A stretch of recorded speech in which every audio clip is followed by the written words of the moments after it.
Wasteland is very interesting, and we've been writing on it, and we've been thinking about it for a while. And there's this artificiality that keeps coming to the surface. Yeah. Wastelands are, as a natural phenomenon, they're probably something we don't think of as being man-made, even though we can point to things like desertification or whatever. But within the literary tradition, a wasteland is usually a consequence of something someone's done. Yeah. There's layers of betrayal. Yeah. And I think that's what I'm sort of finding in this issue, in the research and reading, is that there's a layered betrayal that occurs in the wasteland scenarios. Because last year we did a theme on the desert, wisdom in desert places.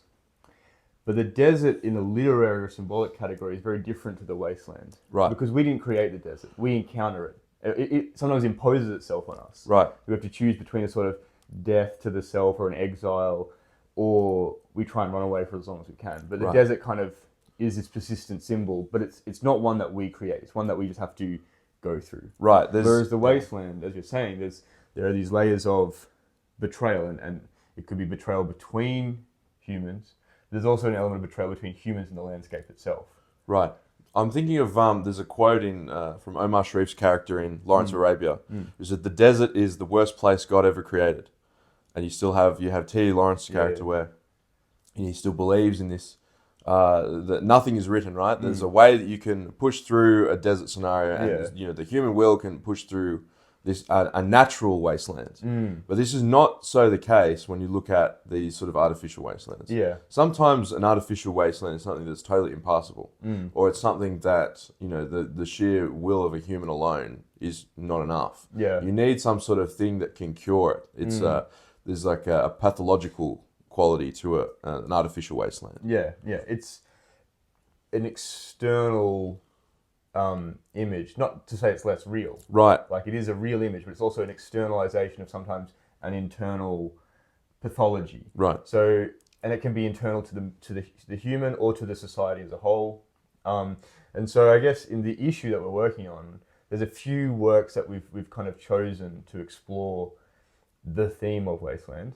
I know that you're writing on T.S. Eliot, but maybe not on the T.S. Eliot poem that people would expect. Right. I've specifically tried to avoid the wasteland, being, I think, sort of a distraction in terms of, it's very long, and you can't really give it enough. You can't do enough justice in the sort of time we want to communicate the issue. But it's also not specifically about the betrayal-based wastelands that I think we're talking about in sort of the death of Arthur and Solzhenitsyn.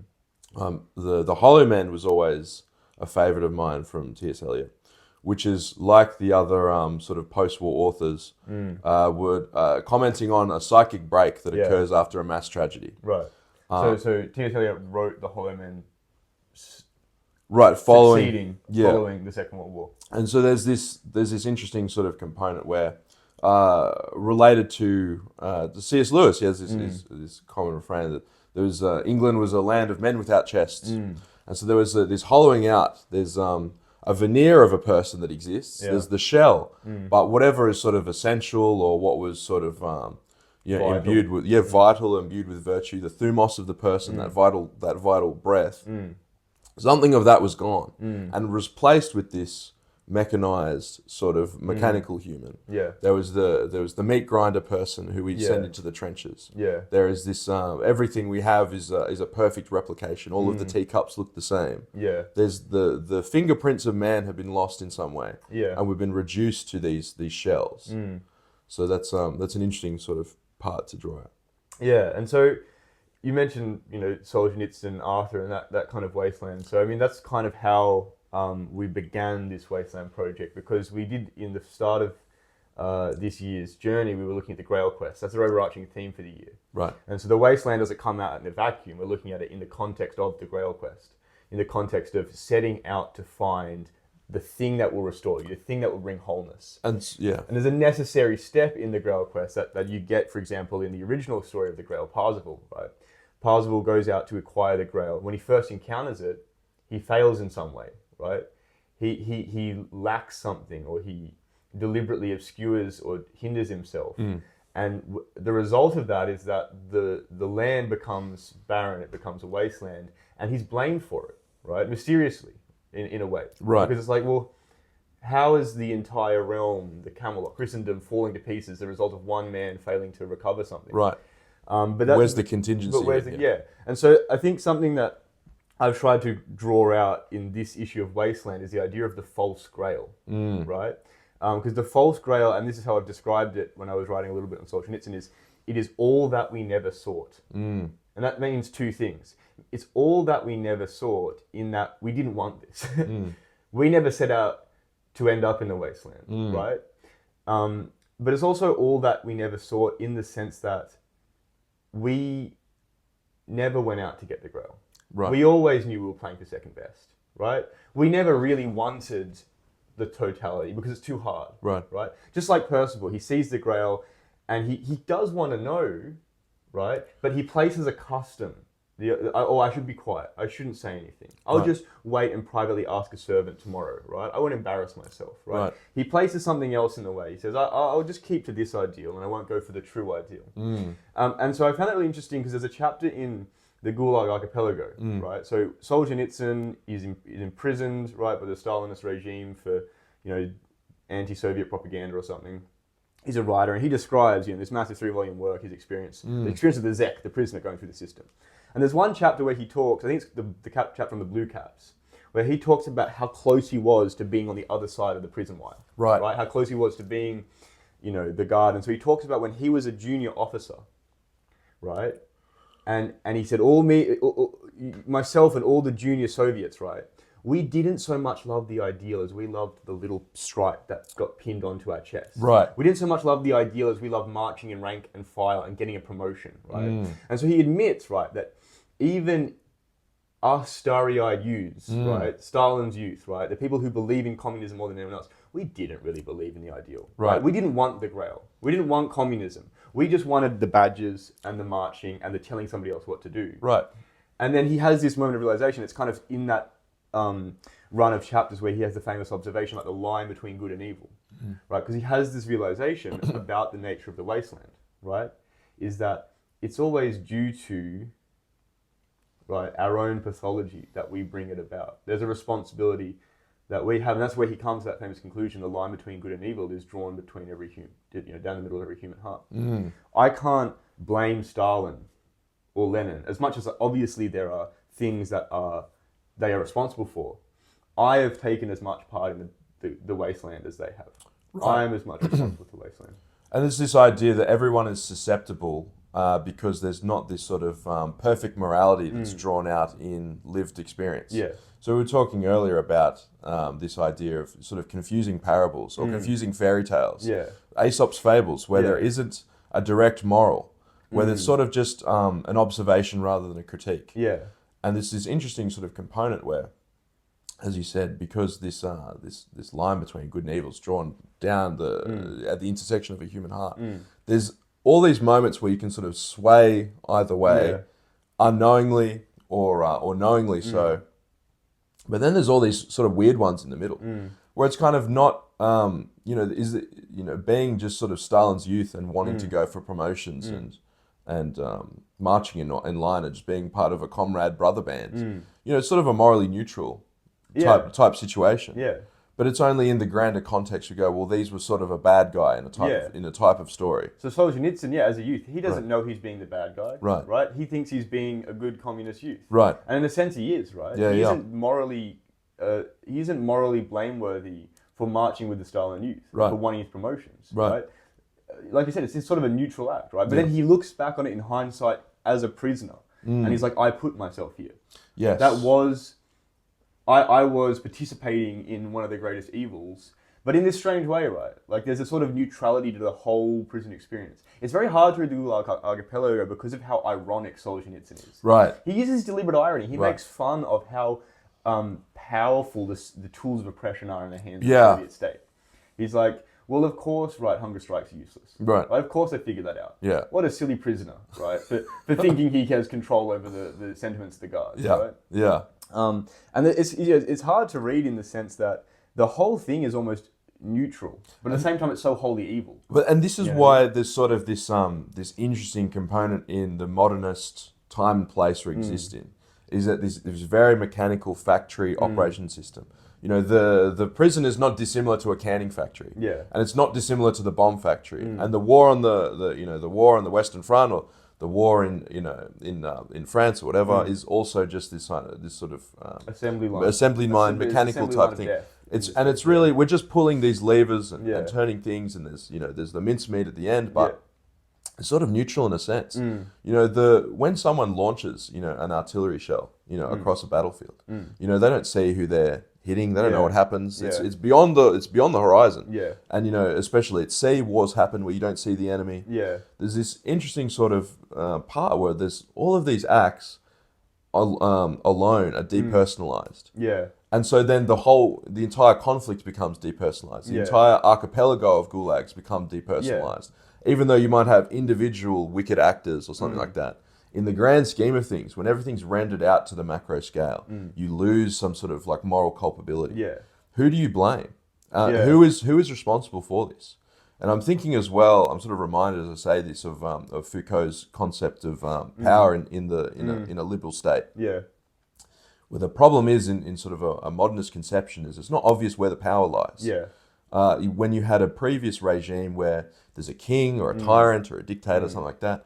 Well, if someone wants to, exact power, they could manipulate the king. The kings get knocked off. There's all sorts of ways that you could have regime change. Yeah. And where there was a power, that lied in a certain place. Maybe it was the coroner, the medieval coroner who would come from town to town with his war bands to exact justice, be the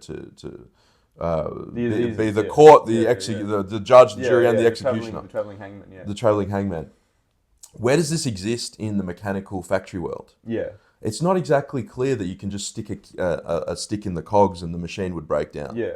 It's sort of a self-replicating, impersonal, self-repairing, one of these types of machines that are perpetual energy motion. It seems to be almost impossible. It reminds me of it chugs on. Yeah. It reminds me of the satire, Charlie Chaplin's Modern World. Modern Times, where he goes through the machine. Right. And he doesn't break the machine. No, he just goes through it. Through the cogs. And this is and comes out the other side. He goes through it. And it's only because we just briefly mentioned there Lawrence of Arabia, which is it's a favourite movie of mine. But there's this sort of component bit because there's, again, these layers of betrayal. He's going out into the desert and he's uniting the Arab tribes to fight the Turks alongside the British on the promise of this pan-Arab state. Yeah. And that they would be united and they'd be able to be a world power again. They could put aside their petty squabbles and ascend to this greatness. Only for later it to be revealed that, well, the deal we were making for them was never going to be the case anyway. Yeah. And this was all a means to an end. The factory type system moves on. Yeah. No one's even punished. There's not really any grand consequences for any of this. People just float through the gears again. Yeah. And it moves on impersonally. It's not personal, it's just business. Yeah. Yeah. And it's, it's interesting we talk about the layers of betrayal. Right. So that's another aspect of the Wasteland and the False Grail. So we talk about how, well, the False Grail is our failure to realize an ideal. It's because we both don't want the ideal, and because we never really, we always will settle for less. Right. We come to something that we never wanted, but realistically, we did. We never wanted the real thing, right? But then there's an element of betrayal, right, of ourselves and of others in that decision, right? To not aim for the higher ideal, not aim for the Grail, not aim for the symbol of the vessel of restoration and wholeness, and so betrayal becomes a necessary confrontation to the individual in the wasteland, and so Within Solzhenitsyn, of course, he looks at his own betrayal, right? He looks at his own participant Stalinist youth, right? I betrayed myself, I betrayed my people, my state. Right. We all betray each other because when an arrest happens, no one protests, we just stare dumbly. And he brings up examples of those brief moments, right, where people did protest an arrest and they went away. Right. But there's 3 examples maybe in the entire book. Yeah. And every other millions of people who go under arrest, no one says anything and they pass under. But the other aspect of betrayal is again going back to maybe the Arthurian, the Grail story, is one of the central works we're looking at. Again, is the death of Arthur. Right. Is the theme of the fall of Camelot. Right. Which again is an interesting, at least the way that Malory writes it. He has these very interesting preservations. Because again, Malory's not creating the Arthurian myth. Right. He's coming at the very end of the kind of Arthurian cycles, and he's taking all the French sources and putting them into an English volume. But what he preserves, what he chooses, what he highlights, how he these elements that persist because Malory wrote them down are interesting. Yeah. And so one of the classic things that most people know is that Mordred betrays Arthur. Right. Mordred's either the nephew or something of right. Arthur, he's some relative, and he's the one who tries to usurp the throne. Right. Now in Malory, what's interesting is he's both the nephew and the son of Arthur. Right. Right. So there's this scandalous moment where Arthur, much like his father before him, right. sleeps with his half-sister. Now in this case, it's unknowing. Right. He doesn't know he's seduced or been seduced by his half-sister. Right. But then the result of that union is Mordred. Right. Right. And now this is, again, we talked about the morally neutral character. Like yesterday we were talking about David, King David, Saint David, right? Just David of Wales. Yeah, but there's a moment in David's story he's being persecuted by Saul. Right. He's being persecuted by a bad guy, and he runs off into the wilderness and he starts committing genocides against the Israelite people so he can hide with the Philistines. Yes. Now, what do you make of this? Right, right. From It's a weird one. Standpoint, right. David's being persecuted by the bad guy, and yet he's going out and doing actions that would identify him as breaking the Torah, right? Breaking the code of law that Yahweh had set for his people. So you have Arthur, right?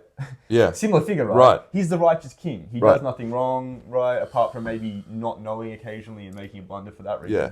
But when he finds out, right, the result of the union with his sister has produced this baby Mordred, right? With Merlin's counsel, he decides to throw all the babies of ages 2 and under into the sea. Right. Right? Which is just an explicit reference to Herod of course. and Pharaoh, Yes. right? It's Arthur becomes the arch tyrant, right? In this moment. Now we know that Mordred survives, right? Obviously, yes. He's gonna work the undoing, right? And so it's interesting because we know that Mordred's gonna work, and he's gonna use his kind of, worm tongue to insinuate the love affair between Lancelot and Guinevere. He's gonna spread this dissent, right? Right. And he's gonna work this kind of undoing in Camelot. And he's eventually going to try and seize the throne. He's going to go to battle, and all of Camelot and Christendom will fall apart because of Mordred's actions. So he is the betrayer, right? But we look at the narrative, right? What was prior to What was prior to that? And it's that Mordred is betrayed, right? Right. Mordred is betrayed both by his bastard birth, right? His incestuous bastard birth, right? By the murder of his entire peerage, right? That he miraculously escaped from. Yes. And so he has already experienced the Wasteland. Right. Right. And he's sort of this satanic figure in the sense that, maybe like Ahab, I've experienced the Solzhenitsyn of the I shall then bring Wasteland upon everyone else. Right. I shall bring it to everyone else. Right. But what do you, but in the same time, as I said before, sometimes these old stories, these ancient stories, these fables and parables, we look at them as moderns and we say we're sophisticated. These old stories, they all have clear morals. They're good guys, they're bad guys. No, right. We read the Arthurian mythos. Arthur goes from a venerable, wise king to a wicked tyrant in the image of the diabolical, pharaohs of old. The kids storybook version of this is not the rich complexity of the preserved myths of the received text of Arthur. I'm sort of reminded there of this sort of the consequences of cosmological consequences of failure and betrayal. In that, say we have these events where we think they're isolated. What's the contingency between this and that? Well, it's not obvious that this would have A would affect B in this way. But it's that there's something where we betray everyone around us in failing to be perfect. Yeah. There's in a failure to live up to our highest potential. Yeah. It's another betrayal to everyone around us. And as a sort of social being, we kind of we engage in these constant betrayals. And I'm sort of wondering if this is also sort of part of this, where there's, for every good act, there's also this counterbalance where you've also failed to meet up to the expectations of virtue. And this will always cash out in the end. There's no free lunches. And so for all of these failures, there has to be a reckoning where there's a rendering out to neutrality. But this is the question: does it render out to neutrality, or does it render out to comedy, or to tragedy? Or to tragedy? What's sort of the end state here? Yeah, right. What's the telos in the death of Arthur? What's the consequence? I mean, that is an interesting question because the Arthurian mythos doesn't really end. It's quite, I don't know, I would almost compare it to Ragnarok. Right? right? The Norse story about Ragnarok, where all the gods die, Yeah. right? And then I think it's Balder the Good or someone, right? Maybe they are preserved to kind of bring about the new cosmos, the new Asgard. But at the same time, right? It's not a very happy ending. Right. When all the heroes, giants, gods of yore, of legend, right? When they all are wiped clean. Right. And there's something like that in the Death of Arthur, where it's like, well, there is some kingdom that is passed on, right? Mordred is defeated, but the slate is wiped fairly clean. But I mean, there is that line, right? And there are men in all parts of England who say Arthur is not dead, right? And then of course you have the famous the once and future king, right? And so there is this idea, I think, through the Wasteland, is that maybe to resolve the Wasteland is almost impossible, right? There's no regreening of the desert. So yeah, in some cases when we see this on a purely environmental level as humans, we have created wastelands that we will struggle to ever rewild, right?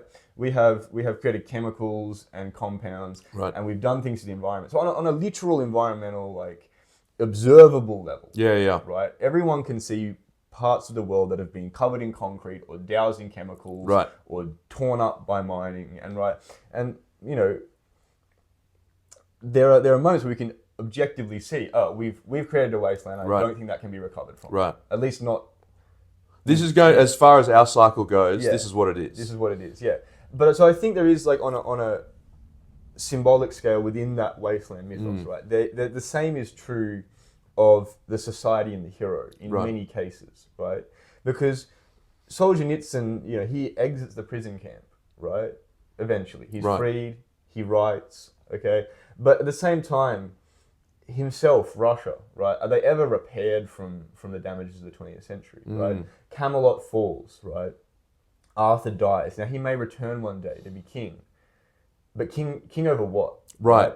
What does he? What can he return to? I think there's a reason why Arthur hasn't come back yet. Right. Right. It's because it's going to be a long time before he can come back to something good. It's something worth ruling. Yeah. You know what I mean? I think there is a truth to Arthur coming back. Not in any literal sense, but there will come a time when we stop telling the old Arthur stories badly. Right. Right.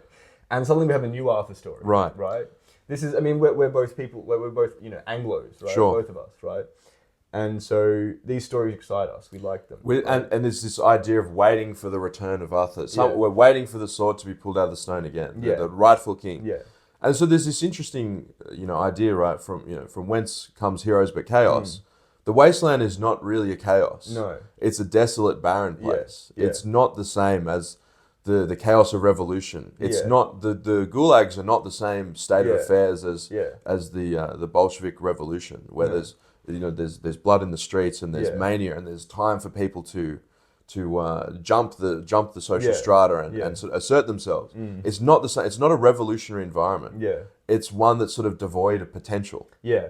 If you look at the kind of archetypal, right, original primordial chaos images, right? This is the sea, right? And the sea is abundant in life, but it's deadly life. Right. It's teeming with things that are going to kill you. It's oppressive, it's cold, you're right, it's powerful, it's forceful. The Wasteland is the opposite of that. Right. It is not exactly. Heroes aren't born from the wasteland as they are born from the sea. Right. You don't have Aphrodite springing from the foam of the wasteland. She, from the foam of the waves maybe. Right. But not from our own desolation. What comes out of the wasteland but a long wait. A long wait for heroes to return, for something to be cleared out. Yeah. And I'm not sure what this looks like. And usually we're looking for a symbolic, medicinal sort of thing to come in and fix it. There was an inversion of something that's occurred. Something was put out of balance. Yeah. And then balance must be returned through putting the keystone back in. What was this? And what's this in our sort of our modern context? Yeah. With Eliot's Wasteland, with the the post-war world, what is the component he's looking for? I read Eliot, and he's looking for the boots to be filled again. Yeah. He's waiting for, there to be some substance to the scarecrows. Yeah. That's what he is, but I don't know, I'm not sure if he can define what that is. Yeah. And he'll reach, people will look into his life and history and so on.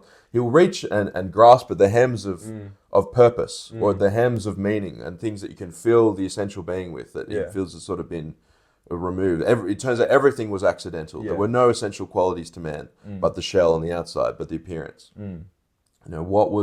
What is there left to grab onto in sort of the chaos world, in the wasteland world? Yeah. What's there left? Is that sort of is a response to Wasteland this sort of death wish into chaos? Yeah. Is this preferable? Do you flood the wasteland with the sea? Would you flood the wasteland with the sea? Only, right. Is that the only option left? Do you set the bushfire? Do you set all the natural disasters you can think of? Is that sort of the response? I'm not sure. Yeah. I mean, there is an issue of I'm thinking then there's this interesting example where people, when they're in an experimental setting, when they're exposed to electric shocks and they can push the button and they'll be shocked. Yeah. People will prefer to be shocked than to wait than for to be 40 bored minutes of the experiment. Right. Yeah. Because I'd rather experience something, even if it hurts. Yeah. I'd rather have pain than just the sterility of the desolation, right? Right. Remind me that I'm alive. Yeah. And this is the thing. The wasteland is you might as well be dead, but it's sort of worse than dead. Yeah. You're in this liminal zone. And you get that from reading something like the Gulag Archipelago. Sure. There are fates worse than death. You know what I mean? Because for the Zek, for the prisoner, it's horrendous. Like you can't read this cover to cover. Right. Not just because it's long, but because you can only take so much of the suffering that's right. on the page. And Solzhenitsyn says, I'm cutting myself short. Right. Because you would be bored by how much suffering is possible. The tedium. Yeah. The tedium of, But he describes the different ways that a man or a woman, that's particularly bad. Right. But a man or a woman can die in the prison camp. Right. And it goes on to the point where you don't think you could imagine anything worse. You know what I mean? Right. And you wonder, why didn't these people simply run out in front of the machine guns? Right. Like, could I have had the strength to believe that maybe I'll get to the end of this sentence and go home? Right. Because clearly they had they kept going, for some reason, you know what I mean? So there's still... Not everyone fell asleep in the snow and lay down to be shot or bitten by a dog or... And this is the other thing as well, in that we were commenting previously on Xenophon's work. Yeah. And we were talking about this when he's called to account, when Xenophon's called to account for beating his men in the snow. Yeah. As well, did I beat you because you had a woman that I wanted, or because there were rations that I wanted? No, no, Xenophon. Did I beat you because if I did not, you would have died in the snow? Yeah. If you didn't march on because you were asleep? Yeah. There was nobody in these contexts pushing you along. It was maybe there were some sort of heroes of the camps type situations, but for the most part, this is a very lonely journey, and it's only the self that's sort of chugging along. Yeah, I mean, you get that from Solzhenitsyn account because you'll have a friend in a chapter. That friend is around for half a chapter. Yes, and then Solzhenitsyn, he was transferred, he died. Yeah, right? Something happened. Right. There's no Solzhenitsyn. No point in that work do you get the sense that he went through this with someone else. Right. He had a comrade in arms. Right. No, he was arrested for sending letters to a friend that contained some anti-Stalinist sentiment. Did he ever see that friend in the Gulag? Presumably that friend was arrested too, but no, right? He's in there alone, and every person he meets, he might have a moment to convey a moment, like a shared, sympathetic, just convey anything with, right? Yeah. That's fleeting, and I think it does come down to the way out of the wasteland is that realization, is that that I am responsible, right?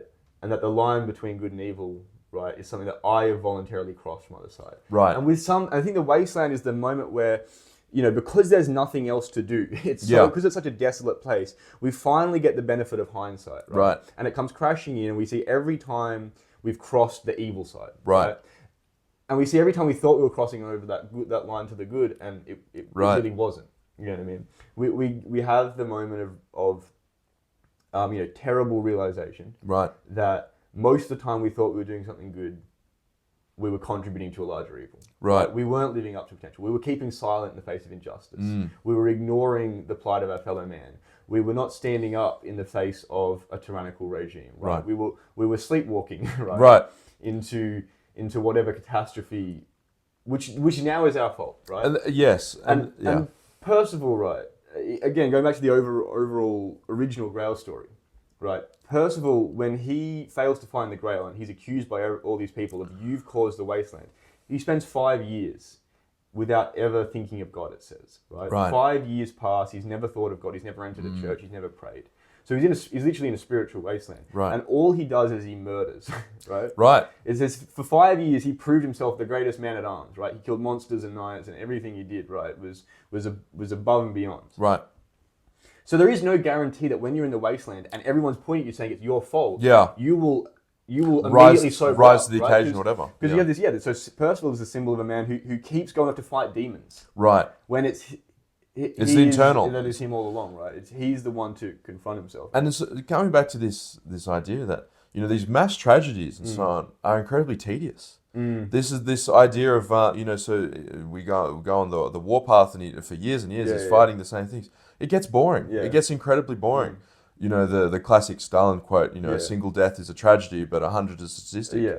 My goodness. The scale of these events, there's a non-linear relationship between the amount of possible human suffering, and it doesn't get more and more sort of enamoring or in the sense that we don't become more active as to we need to resolve this in some way.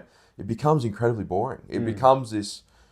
There's just something. There is a force of nature quality to it. It's just beyond my comprehension ability. And so to go back to the dilemma of the modern, like we're here trying to grapple with this. So when we look at the Iliad, right, and there's this force of human tragedy beyond a scale which we can comprehend. Right. The answer is the gods must have changed sides. Sure. Yes. Right? Thousands of Achaeans slaughtered by the Trojans. Hector's on the warpath. Achilles is hiding in his tent. The gods changed. They've changed sides. Right? Yeah. And there are some heroes who have a sort of intimate relationship with wisdom, or Athena, which is like Odysseus and Diomedes, right? Who can see, the gods have come down to fight, right? But there's this blame you can put out there, right? There's this blame where you can say, well, it's the gods, they've become hostile to us, right? The gods have picked their side. Now, interestingly, even within the Iliad, you have a character like Diomedes who goes out to fight the gods, right? So this is a man blessed with the gift, thanks to Athena, of being able to see, the presence of the divine. Here on Earth, and when he sees them, he goes out with a spear and does battle with them until they go, I can't believe this guy, right? Right, and then they so there is an answer even in that hostile system. But I think today, in a Christian or a post-Christian world, right, in either of those worldviews, in the Christian worldview, we say that there's the problem of evil, the loving God, how can he allow this suffering, right, and then you have for most serious Christians think the answer is along the line of Solzhenitsyn, right? It's us. He's created us, and we've created this suffering, or we've participated in demonic forces, right? And that would be the mature. There's a cosmological battle, consequence to the fall. Like as you brought it out, right? If everything evens out in the end, which way will it fall? Will it be neutral, or will maybe it actually add up to something good? But then there is the problem of the post-Christian world, right? As well, which is what we see in the Soviet. Russia, right? When all the churches close, which we see in the world, through the world wars, right? And then that becomes a much harder question to answer. You know what I mean? Because it wasn't easy in the Christian world. I think it was easiest in the pagan world because you say, well, there's a hostile God out there who hates me. Right. And quite often, and I wipe my hands of it. Yeah, and in Greek history and Greek tragedy, right, in the literature and the history and the philosophy, something happens to someone that is unfortunate. They say the gods hate me. Yes. I'm done. Right. I put all my effort into this, and look, the gods just pick. It's beyond, and this is it's beyond my scope of control. The locus of control exists outside of me, and it's not only some sort of natural force; it's a supernatural consequence of someone who's made a decision against me.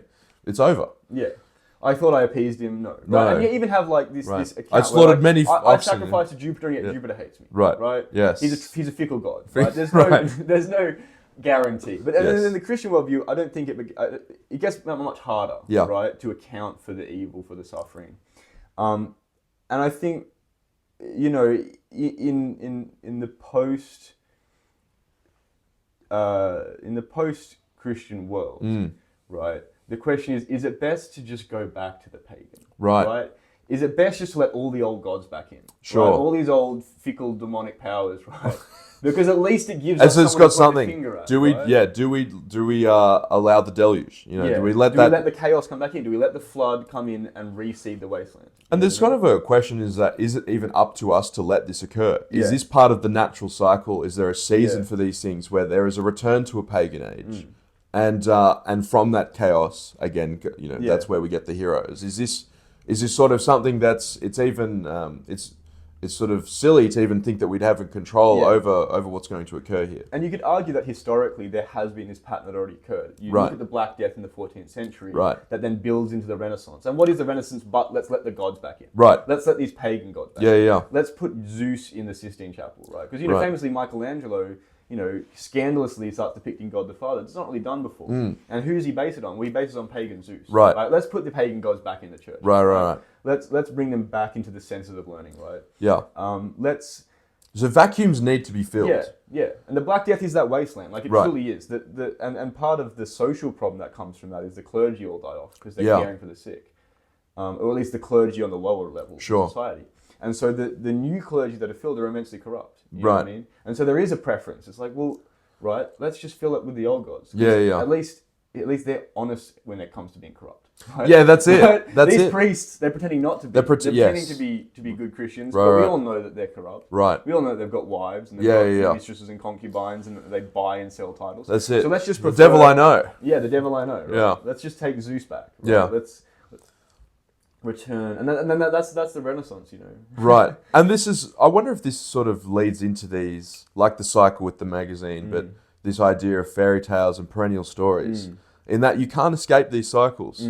There's a necessitated wasteland, there's a necessitated sort of part of these events, because failure is necessary. Yeah. It's a consequence of imperfect man. Yeah. As it's a consequence of the human heart, that you will necessarily find a wasteland. Well, exactly. And so at some point in history. And the necessity comes from the fact that we are looking for the Grail. Right. We are looking for the vessel of restoration. We want the wholeness. Right. We want to feel put together and whole. We want a society or a family or a culture, or if we're John Lennon, the whole world to be put together and whole and nice. Sure. Right? But we don't know what that looks like until we fail, right? Percival, right? Earlier, I blame him. I say Percival fails to get the Grail, but he does. Of course, he doesn't know at the time what it is. Right.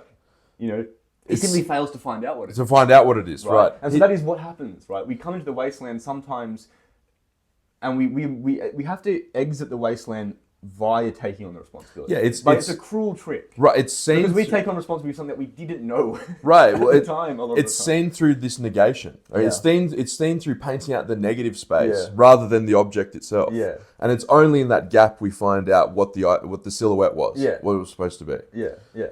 And I feel like that's why it's interesting that the Grail is a vessel, right? Originally, Grail is a dish for serving a pike, right? Which is a Eucharistic image. Later, it's a different Eucharistic image. It's the cup, right? But it's an empty thing, right? And especially in the original part of the story, the Grail doesn't have anything in it.